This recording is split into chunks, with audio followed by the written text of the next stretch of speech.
All right, now we welcome in a music industry veteran. She managed the band Heaven and Hell, amazing band. She has a phenomenal podcast called Oh, Gabbing with Girlfriends that I've been lucky enough to be on several times. And she's married to a guy who is one of the biggest legends in rock and heavy metal history. He's a member of the Rock and Roll Hall of Fame. If you look at her last name, you can probably figure it out. Gloria Butler, how are you? I'm fine, Brian. How are you? And thanks for those kind words. That's very sweet. I'm just reading. I'm just making it up in my head, so it sounds good. But you did all those things, so it's Uh, all good. It's all um, good. So I was going to ask my first question, which I think you just ruined it for me prior to this. I was I was because you said that you don't have as much knowledge about this song as one might think. So I was going to ask you if you could, and I don't think you can, but I'll throw it out there anyway. Can you explain to us or tell us what NIB stands for? I can. I actually know that answer. Oh, good. Um, well, everybody thinks it stands for Nativity in Black. Is that what you think? Correct.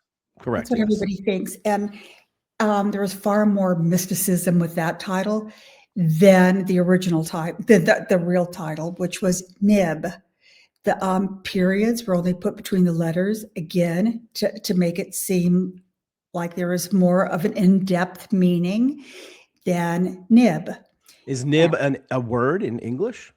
it is, Oh. and nib is the end of um, a pen, an ink pen, Oh, like a oh. real pen, not a Old ballpoint school pen. being Yes. Well, And that's valuable information. and at the time when that song was written, Terry, my husband, and now everybody's like, "Oh my God, who's Terry? And why was she married to somebody named Terry? And who knew? And whatever." Well, Because everybody always thinks I have a boyfriend named Terry because I have Geezer and I have Terry, but they're one and the same, as you well know. yes, of course. Um, Everybody listens to podcasts, I'm sure should know that. but anyway, he thought that Bill's beard looked like a nib, like the end of an ink pen. And I don't Yep. think that's really what they're called, ink pens, but anyway, whatever, you get the gist. But he thought that's what Bill's beard looked like and couldn't come up with a title for a song that was about falling in love with the devil. Yep. So thought he would just call it Nib, stick in a couple of periods, capitalized, and everybody named it themselves, Nativity in Black. So that's Yeah. it, Nib. I love that's an amazing story. I love all these stories because everybody, thinks about and he was a very young man when he wrote the song, obviously, and it was the first album, so nobody had any idea what was going to happen. Little did they know it was going to become one of the most legendary records ever. So yeah, everybody kind of talks about that. I never really I didn't go with the Nativity in Black sort of thing. It was a convenient sort of thing, but I had a feeling there was something else, and you explained it today. Thank you very much. You're welcome It's like very much. breaking news here. Um, yeah, that's the only answer I'm going to know, but we can Okay, keep that's talking good. about it, and Yeah, I'll wing the rest of it and assume nobody will know the truth yeah, anyway. you'll be fine. The funny thing about this song was, and I for whatever reason, I thought this was on Paranoid. And well, of course, when I listened to it, I realized no, it's the first album. I don't know why I It was thought it the was first album. on Paranoid. I think those two records are they're recorded very similar times and places, and they sound fairly similar. Although Ozzy's voice, I always noticed, sounds different on the first record, and then the second record, and from on, it's almost like he found his range a little bit. Nobody really ever talks about that, but I noticed I don't know if it's really down an octave or maybe half an octave on the first record, but then from the second record on, it's like, oh, he's singing a little bit higher now, which was kind of interesting. Well, that's way too technical for me and Yes. for my time.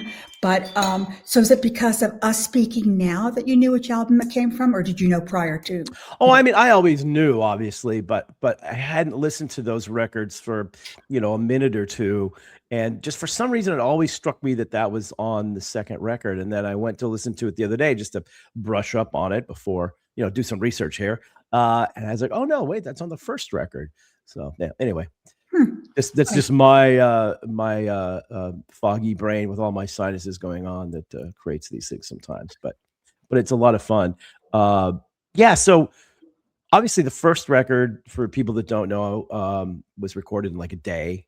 And the second record, I think, was recorded in like 3 days, which is still kind of amazing to me. But, when you read both, Tony and Geezer's book, and by the way, I've told this to you, but Geezer's book is one of my favorite all-time rock and roll biography books. It's what I do in my spare time when I fly. I've read almost all of them that are in that world, and his book was really spectacular. I mean, Tony's book was really good too, but I actually prefer Geezer's book. And of course, they talk a lot about making these first 2 records, and they were so well rehearsed because they played these songs so often that when they went in to record it, it was just like, it's almost like a live album kind of, because like I said, they had a whole day to record it. It's kind of just insane when you think Could you about that. imagine? How crazy is that? Yeah, it's just completely, none of it makes any sense. And when you look back at it now, I mean, they were basically creating a whole genre. The record in one day genre. Yeah, exactly. That People too. don't even record a song in a day now. No. I mean, even on our limited budgets in the early days, I think the fastest album we recorded, we did Show No Mercy in like 10 days by Slayer, which was Wow, was that was fast for back then. But yeah, nobody. 10 days. That was luxury, right? Well, yeah, we didn't have a lot of money, Comparison. so we had to go in, and I think most of the sessions were overnight. The whole thing when you're first starting out. But a lot of those all create magic. I mean, you go back to so many of these bands' first albums. Generally, they weren't big productions. They're just Right. independent albums, or in the case of Black Sabbath, just early on. So it's really interesting when you look back at how this stuff works and the magic that they happen. I wanted to talk a little bit about Heaven and Hell too, since you obviously were involved in that. Of course, after Ozzy left, Ronnie James Dio came in, and probably, I mean, arguably my favorite metal singer. Him and Bruce Dickinson. I mean, you can go back and forth on those two. And of course, they did the 2 amazing, records with Sabbath, and then they came back later. And of course, they couldn't use Black Sabbath, so they used Heaven and Hell, which is actually a great name. What was that like when you were working with them and they're kind of coming back around again? It was really, it was a really special time. Obviously, nobody knew at the time that that would be, the last thing Ronnie would do. And I guess so it's easy to say in hindsight that that was a really special time, but it was. It was, everybody had grown up so much since, well, they had done an album in between Heaven and Hell, the Yep. album, and Mob Yep. Rules, the album. I think it was Cross Purposes, maybe. And that was one of those periods in their life where they were really just trying to see if it would work, and it kind of didn't work. But when they got back together for the band Heaven and Hell, it was really magical for them, because it was, no egos, no, everything was just mellow. It was just, just to see them together and laugh and, just be kind of normal, which I guess, they were at that point in their life where they were normal. Yeah. And you could really tell that too. I went to a lot of those shows because, I love those 2 records, and anything Ronnie's done, I love. So I went to a lot of those shows. You could kind of tell that, because I saw them when they were as Black Sabbath, and it was really good, but they're playing like stadiums and all these huge shows. And with Heaven and Hell, they were playing, like 6,000 to 10,000 seat arenas, I think, when I first saw them, which was really cool to see them in a small, or still big, but still small environment. But you could tell they were having a lot of fun. Just on stage, they sounded great. They looked great. They played incredible. The whole thing was really good. And I don't know Tommy. Sorry, I don't know Tony, and I didn't really know Geezer at the time. But I knew Ronnie, because we'd worked with Ronnie on some of his solo records and stuff. So I talked to him at one of the shows that might have been one of my favorite shows, was in Phoenix. I just thought that show was so great. And I talked to Ronnie afterwards, and he felt, yeah, this was a really good one. So I was like, okay, good. I'm glad I was at a good one. Isn't it amazing how you could go 5 years without seeing Ronnie, and then you walk backstage to shake his hand or give him a hug, and he'll say, hi, Brian, and know and pick up exactly where you guys left off. That is just like the most insane gift anybody could have, where you have that kind of memory for people. And he could talk about your pets and your siblings and your spouse and anything else that he could have ever once known 100 years ago, and he still knows equally as well. Yeah, you're 100% right, and that always blew me away that, I mean, he knew everybody. I had Wendy Dio on a few episodes ago, and I talked about that. I said, "The one thing that really kind of blew me away about Ronnie, of course, his incredible vocals and everything else, how talented he was, but yeah, he remembered everything. He remembered everybody, and he remembered details about you." That makes me very jealous because I'm terrible with Me too. names and Me too. that sort of thing. And, he's met thousands and thousands more people than I ever have, and the fact that he could do that was I would just blow me away. Like we'd be backstage somewhere, and we'd be talking to him, and a couple other people come by, go, "Oh," and he knew their names, and like I knew who they were, but I didn't even know their names. Yeah, but he's like, he made you feel like you were his best friend. You Yeah, were his only friend. It was, 1000% attention right to you. And that's just so special. and Do you know what I such a mean? nice guy too. Yeah, So nice to yeah. everybody. Socially, he was really, Yes, yes, yes. Yeah, not inferring anything else, but yeah. We know the stories. Yes. but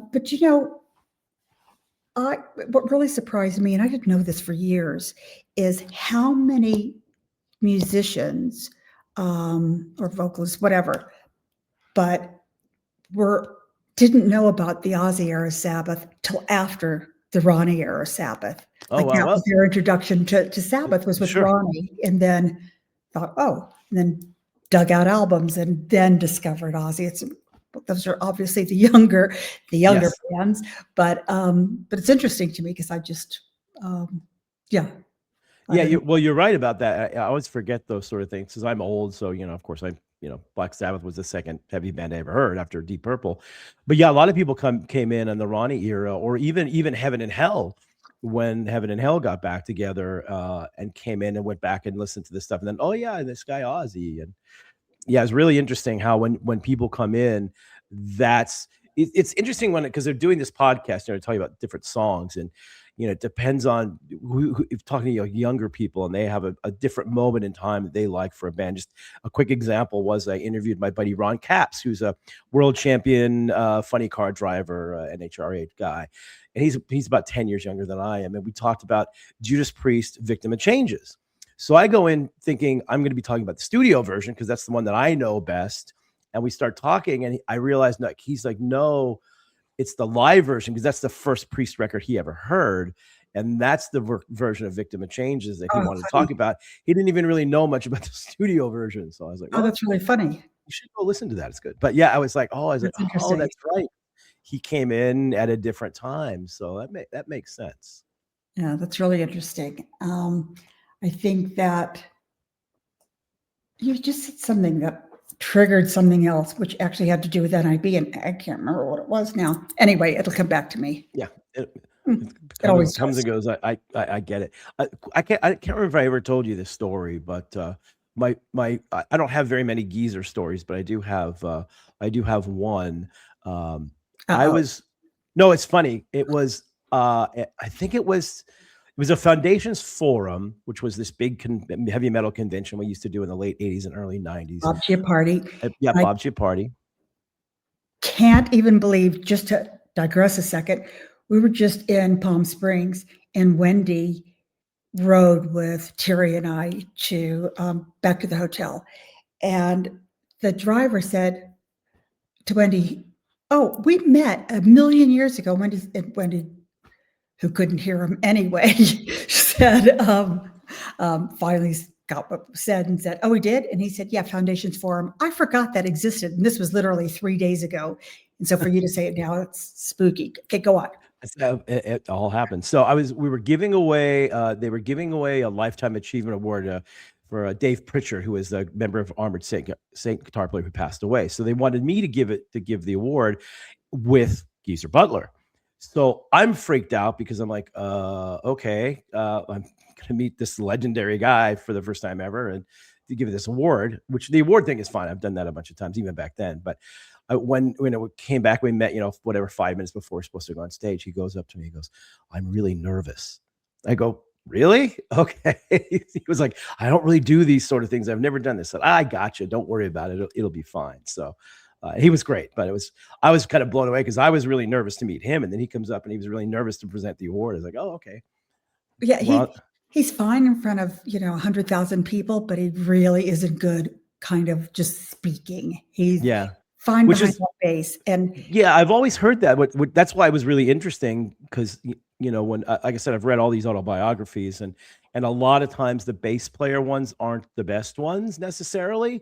Some are though. Geddy Lee's book is incredible too, but his book was Geezer's book was so great, and I didn't know what to expect, but just knowing he's kind of a little bit shyer, but it was so well done and so well written, and the whole thing was really, he's really really, really prolific great. anyway. I mean, he's a writer. That's what he Of does. course. Yeah, So of course. I think Well, I that, figured that too because I was like, "Oh, that's right. He wrote all the most of these lyrics, so I guess it's not out of his realm to be writing something like that." So, yeah, I mean, he's got a sci-fi novel in him. He's got a few things in him that hopefully will be coming out. So yeah, he really likes to write. so you wanted to mention, and again, we talk about things coming up back and forth. So yesterday, I interviewed, like I mentioned earlier, I interviewed my friend Zach Johnson, the guitar player for the Ghost Inside, and we were talking because they did a tour with Volbeat, Hailstorm, and then they opened for it, and he was kind of going on and on about how great Hailstorm was and how amazing Lizzie was, and they were like really great to them. All three of those bands got along really well. The Volbeat guys treated them great, and they're super nice guys too. And I never really hung out too much with the Hailstorm people, but they're super cool. And Zach, was on and on about how great they were and how cool Lizzie was, and really the whole band. And you wanted to talk about a little bit about Lizzie Hale too, and why she isn't bigger than she probably should be. Okay, well, I will say this. Apparently, and I didn't even realize this until we were in Palm Springs, that Hailstorm actually supported some of the Heaven and Hell dates. Who knew? I didn't even know. But I obviously didn't pay any attention. And I probably did pay a little, maybe I didn't pay attention because I was very biased, thinking, oh, supporting them, she's going to be heavy, and I'm not heavy. I'm not necessarily a really heavy music fan, but she did, during this tribute, she did Neon Nights, and there are 3 Ozzy era songs that Terry played, and one Dio era song, which was Neon Nights. But everything she did that night, if it was a Paul Rogers song, just everything. Well, it was either a Paul Rogers song or a Sabbath song. Yeah. She was scary good. She was there. I thought she was perfection. And I don't say that lightly. I'm really, I'm kind of, especially female vocalist snobby. But she looked great. She, her vibe, her stage presence, her voice, I can't fault anything. Yeah. I can't fault anything. And it just amazes me that, I mean, she should have been so much bigger than she is, in my opinion, just because she's all of that. She's the whole package. I agree 100%. I'm not the biggest Hailstorm fan, but I'm a big fan of hers, and I think she's great, and the band is really good. And you're right, she's incredibly talented, especially when she does covers and stuff. You realize, whoa, she's definitely on the next level. But they're still, they're still pretty popular. They're still pretty big. I don't think that it's just my personal opinion. I don't think that they've had the right songs yet. They've got a couple of good songs, and they're good, but I think somewhere in them, they're going to get to that space where they're gonna write like the album, like this is the album where it just kind of all comes together, and they'll get to that next level. Because I said they're still pretty big. They can headline some pretty big shows. And look, they were second to Volbeat, playing all these 20,000 seat sheds that were all sold out. So they're still pretty popular. But I think they need that one, either one or two songs, or that one or that one like really great album. See, that's what I was thinking, is because I'm not all that familiar with the songs, with Hailstorm songs. But it made me realize that, I kind of fell in love with her voice and her look and her vibe and her presence doing covers, and which again were flawless. So then I decided that must be the problem. And I'm using the word problem only in my own mind, because I'm sure she doesn't think she's got a problem, but I'm sure nobody else does but me. But it seems like, that's what's missing, is whatever this song, this, Yeah, that's the way I feel it too. Like I said, she's insanely talented. The one person who really loves them a lot is somebody who doesn't like a lot of things, and that's my good friend Kerry King from Slayer. He loves them. He's like a huge fan. I'm like, really? That was not something I would expect him to say, but yeah, he's really from fairly early on with them. He's always been a big fan of theirs. I'm like, oh, interesting, because I said he doesn't like a lot. Yeah, Ronnie loved her too. Ronnie loved, because apparently they toured with Oh yeah. them. I had no idea, but apparently Wendy and Terry said she just, well, not Terry. Wendy did say that Terry knew that Ronnie really liked her, but Wendy said he used to stand on the side of the stage and just stare at her. That's like probably the best compliment you can ever get, right? One of the most legendary singers. Yeah. Like watching you and like, oh, Yeah. that's pretty amazing. But she has that aura to her for sure. Like again, like Kerry King, the guy that doesn't like a whole lot of stuff, but he's a huge Hailstorm fan. So and obviously, you saw her the other night doing a bunch of stuff. So yeah, they're still young enough in our world that they got time. Like I said, I think it's just a matter of getting the right producer, the right song, the right album, whatever it is. And it's hopefully it'll come around, because look, the more big, hard and heavy bands we have out there, the better, as far as I'm concerned. Me too. Exactly. No, it's true. I don't, yeah, I listen to a wide variety of music, and maybe if I would listen to more heavy music, if there are more heavy bands or more heavy bands. Yeah, I get it. I mean, I totally get it. That's what I do. I listen to predominantly stuff from the 70s and 80s. I don't listen to a lot of the newer stuff Heavy music, as I probably should. But yeah, if it's for business or whatever, yeah, I listen to that stuff, and I have to check things out, just even if it's not on our label, just to see what's going on out there. But if I'm going to be driving somewhere, something, I put on my iPad, which is, like I said, 70s, 80s, pretty much. So what category would you put Ghost in? Well, good question. They started out with us, so I have a very large opinion about that. I think that they're still a metal band, but they're a band look, anything that's really big, right? You're going to have people that love it and people that hate it. I love that. I want, if you're going to have an opinion, I want you to either love a band or hate them. One of the two. The whole middle, like, yeah, they're okay. That's like the worst reaction you could have, right? I get it. I agree. Yeah. So that's with Ghost. Like I personally love them to death. I love everything they've done. I love the whole thing. That there's a lot of people that don't, including a lot of people that were really in on them in the early days when we had them, because they were a little heavier and a little more, very underground, obviously. And as they kind of got bigger, some people kind of fell out, thought it was like too much shtick, which for a minute there was a little too much shtick. And I actually called Tobias out on that when they did a headline tour, and they played Vegas, and they played, I think, for a Virgin Theater. And was like, they play 3 hours. Like, Iron Maiden's my favorite band. I don't want to see Iron Maiden play 3 hours. It's just too long. Nobody should do anything for more than 90 minutes. Whatever. Yeah, whatever. 2 hours is okay. I can deal with that, but 3 is just too much. And there's some sticky stuff. So I saw they were opening for Maiden at that point. When the next time I saw Tobias, and I go, yeah, I saw that Vegas show. That was a pretty long show. He's like, yeah, probably a little too long. Yeah, fans are going. You think? But I think they're a metal band. I think specifically the last 2 records they've done have been phenomenal. I think pretty much every song on those records are great. And I still love them. I love the show. The shows were a little darker this time around, because they kind of had some campiness to them before that they kind of turned around. And this one's a lot heavier, a lot more serious, which this is the sort of stuff I like. But it was still really, really good. And look, I just love the fact I I still blows me away. Like when I first heard that record, I was like, there's something really special here. I knew it was going to be good, and I knew they had something there. I could not have predicted they'd be, headlining arenas and having, the first 10 rows of Yeah, fans are 16-year-old girls yeah, dressed isn't in that funny? nun outfits or whatever.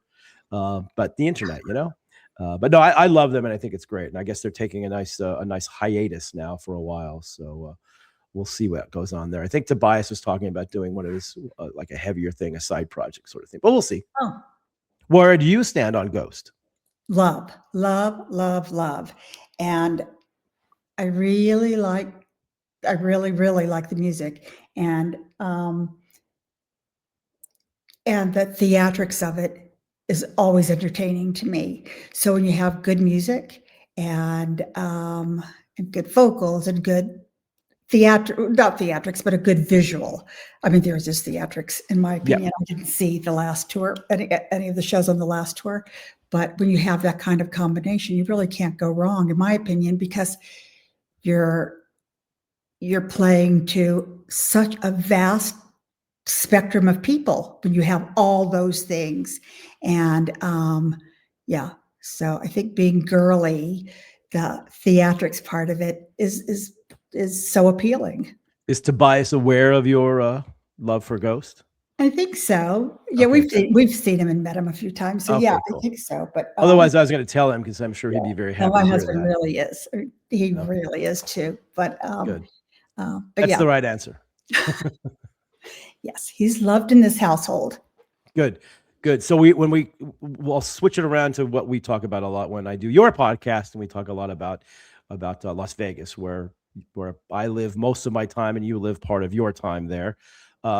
So anything fun and exciting going on in Vegas for you guys upcoming, aside from Frankie Perez tonight? Going to see Frankie Perez tonight, and well, Metallica coming up. Yeah. And Hey, I'll if you have an extra ticket, let me know. yeah, right. Um, um, I'll probably go see No Doubt. It's Because weird it's about that because, like, I want to go too. I mean, I saw them in the early days back early, so I've always been a big fan. But it's interesting that they're calling it No Doubt because it really is just this Gwen Stefani thing. I was watching; they're playing all her hits and everything. They are playing some No Doubt stuff, obviously, but because when I saw No Doubt, I go, "Can they No Doubt really do Sphere?" yeah, Okay, they're doing all of Gwen Stefani's big hits. Okay, now it makes sense to yeah, me. because really, No Doubt, the only song I know, there's loads, but the only one that always comes to mind for me is I'm Just a Girl. Yeah, that was the big No Doubt hit for sure. Because at the time I was managing the band Gravity Kills, and they did a lot of radio shows together. So I was listening to that song all the time. But yeah, but I think I'll go, but I'll definitely go see Metallica. And I can't believe how many restaurants are here it seems like restaurants in every city seem to be closing. And it seems like weekly there's a new restaurant here. Yeah, And there's like it's really interesting. There's just so many new restaurants and bars too. Like the big thing now is the Arts District had all these really cool new bars. There's a Viking bar down there. There's another one that I've been to that's cool called Stray Pirate. There's another one that's called Dark Sister that's like a kind of witchy vibe to it. So all these like really cool bars in the Arts District, and yeah, restaurants too. I mean, there's so many. That's the problem with Vegas is there's too many good restaurants here. So well, it's like every fine dining establishment throughout the world has a restaurant here. yep. It's there's a restaurant that my son in London not frequents, but has been to a few times and said, as soon as it opened, you've got to go. You're going to love it. And it's opened at the Aria called Gymkhana. Oh yeah. I've heard nothing but great things about it. Yeah. So That's on my list. yeah, well, start booking in May because I don't even know if there's a table before then. Luckily, I have a lot of connections at Aria. So Oh, yeah, that's because Javier's is at Aria, which is incredible, and that's another one you can't really get into. But luckily, my best friend is my favorite restaurant, and that's at Park MGM, and that same thing you can't get in there. But luckily, I have some inns here, so well, I can good to usually get in. know. Good to know. Yes. Plus, my assistant worked on the TV show Chopped, so she could al Oh, she did? she's gotten me into a couple I love places, that. That was one of my faves. oh, I'm yeah, a yeah, Food Network junkie. she was the woman that created the whole thing's assistant for a long time, so, Oh, wow. yeah. Wow. Yeah, Very but nice. she's a metalhead, so she's in the metal world now, so she's happier doing that, but she'll pull out I'm trying to remember, we're trying to get a reservation for something. It might have been Lotus of Siam, which is another incredible restaurant here that can be tough to Love, get into. Yeah, love. it's so good. Have you been to you haven't been to the one in Summerlin yet, have you? The one at Is that Red the one Rock? Red Rock? Yeah. There's a new There's one one at at Red Red Rock, Rocks I now. know. What's that? There's a Lotus of There's a Siam, Lotus of Red Siam Rock. at Red Rock, Oh, I've not been there. casino I've only now, been to the yeah. one on Flamingo. Yeah, that's just it's only been there like a year, so I haven't been out there yet, but that's so good. But anyway, she pulled the chop card in once to get me because I had a bunch of people going, so I was like, "Oh, cool." That Yeah, that's 'cause I always good to know. yeah, 'cause I don't think the one by the airport even takes reservations. I think it's or maybe they do now, but when I went, I think it was walk-in. Yeah, it's mostly walk-in. I think they'll sometimes you can if it's a larger party and you know somebody there, they'll because I went there once with a bunch of my friends from the NHL and they somehow got up what they had like 12 people in there on a Friday night or something. I don't know Yeah. how they pulled that off, but yeah, I think you can make it work Yeah, sometimes. somebody was taking me for my first time, a friend of mine from LA. He was here with another friend. He said, "You know what? They don't take reservations. We're gonna go and we'll just have a drink, whatever. Take your time. Get here. We'll go and put our name in." And I turned up 45 minutes later, right as they were ready to sit. So it was perfect. Oh, there, but yeah, Yeah. perfect. Yeah. Lucky. Yeah, you can usually get in most of these places. I mean, it's there's I said there's so many options here. I think a lot of people will go and if it's like a long wait, they'll just go, okay, I'll sign up, and then they'll end up somewhere else, you know. Yeah. I mean, Yeah, yeah. Yeah, that's definitely never-ending shopping. I'm not a shopper. Never-ending eater. I'm there. And never-ending entertainment. It's yeah. just it's pretty ama did you ever see Absinthe? Did I ever ask you that? Have I seen Absinthe? I have seen Absinthe I can't even I speak. know it's hard to say. Absinthe 43 times. No, you haven't. Yes, I have. When I Are first you moved are you here bragging? yeah, well, yeah. When I first moved here, that was the one of the first shows I went to. Some of my friends said, "You gotta go to the show." And I was in pain from laughing so hard at that show. And every time you go, it's different. And same thing, my girlfriend's a huge fan too. She's been like 20 times or something. But yeah, I was taking every you come into town, Me where too. what show do you want to see? We're going to see Absinthe. And okay, what Yeah, is that? Just go, you'll enjoy it. yeah, And same. it's so incredible. It's every show is different because Yeah. they rotate the acts and the hosts always have different they go on different tangents in what they do, but it's so funny.